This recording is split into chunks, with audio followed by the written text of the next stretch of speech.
Welcome, I'm Trisha Fife, and in this video lesson I'm going to be exploring the topic of Introduction to Instructional Coaching with you today. As we learn about this topic, we will work towards several learning objectives, and together we'll answer the following questions in this video lesson. What is instructional coaching, and why is it beneficial for us as teachers? Let's start by diving into this question. What is instructional coaching? Implementing instructional coaching opportunities into a school can have many positive benefits. According to the Annenberg Institute for School Reform, instructional coaching can be a great tool for teachers. It can be an avenue to transform teaching and learning by turning schools into professional learning communities, or PLCs. Instructional coaching can help teachers to be continuously working on developing professionally. The goals are to improve knowledge and skills. So what does this look like? Sometimes a school or a school district will hire instructional coaches. In this case, these individuals are not classroom teachers, but work with the teachers in the classrooms, observing, modeling lessons, and providing feedback. In other cases, colleagues team up to provide coaching for each other. These coaches are classroom teachers themselves, and in addition, they fulfill the role of instructional coach for other teachers in their school. Maybe members of their grade level, their professional learning community, or one specific colleague. This is called peer coaching. Now that we have a solid understanding of what instructional coaching is, let's talk about the benefits of coaching. Why should we as teachers engage in instructional coaching? How is it useful? There are several reasons for implementing instructional coaching in schools. First, instructional coaching helps us reflect on instruction and collaborate as teachers. As teachers, we develop professionally within the context of the classroom through this collaboration and reflection, rather than externally in workshops and conferences. We can also apply what we've learned immediately and with support. Instructional coaching encourages positive change in school culture. These same collaborative behaviors and practices that are developed through this process can impact changes and improvement processes in schools. Teachers begin to engage openly and fully in improvement processes, such as the use of professional learning communities or PLCs. These are teachers that have common goals for examining and improving instruction. Instructional coaching promotes the use of data analysis to inform teaching practice. We can focus on class-level data to help determine the effectiveness of instruction. We can also communicate data with our instructional coach, and the coach can help us think of new strategies or techniques to respond to particular instructional needs. Instructional coaching promotes two-way accountability. The coach is accountable to provide feedback on a teacher's instruction that's consistent and ongoing.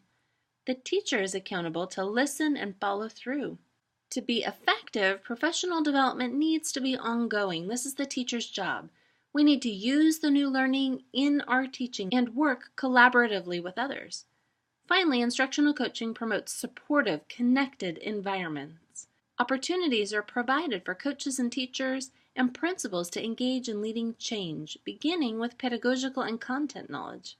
When a classroom teacher works with a coach, it can help remind them that they're not alone, they're not isolated. Let's look at the components of coaching. Jim Knight, a professor at the University of Kansas, indicates there are several main components of coaching. The first is to identify challenges. What challenges are occurring in the classroom? Are there instructional challenges, classroom management challenges, or maybe assessment challenges? These are determined by the teacher and the coach. The second component is modeling. The coach may use model lessons to model best practices that may address the identified challenge. The third component is observations or observing. The coach observes the teacher, and the teacher implements strategies to address the identified challenge. The fourth component is feedback. The coach provides feedback to the teacher after the observation. And the final component of instructional coaching is reflection. The coach promotes reflection by the teacher through asking clarifying questions and discussing what was observed. This is an extremely important process to go through, and each separate component adds so much value to the teacher-coach relationship. We've discussed some really important ideas today. Let's talk about what we learned in this lesson. We looked at the following questions. What is instructional coaching, and why is it beneficial for us as teachers?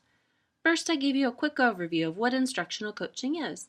Remember, as an instructional coach, you can be a teacher who also takes the role of coach in their school, or an individual that your school or district hires to work exclusively as a coach, not a teacher. This person's role is to help transform teaching and learning by working on professional development, skills, and knowledge that will lead to better teaching and learning in the classroom. We also talked about the many benefits to instructional coaching, how it can prevent the feeling of isolation for teachers, add accountability, and allows for collaboration and reflection that will help improve instructional strategies. Now that you're more familiar with these concepts on instructional coaching, let's reflect. What do you feel the benefits to instructional coaching would be for you as a teacher? Have you experienced instructional coaching in action in your experiences to this point? What was the impact?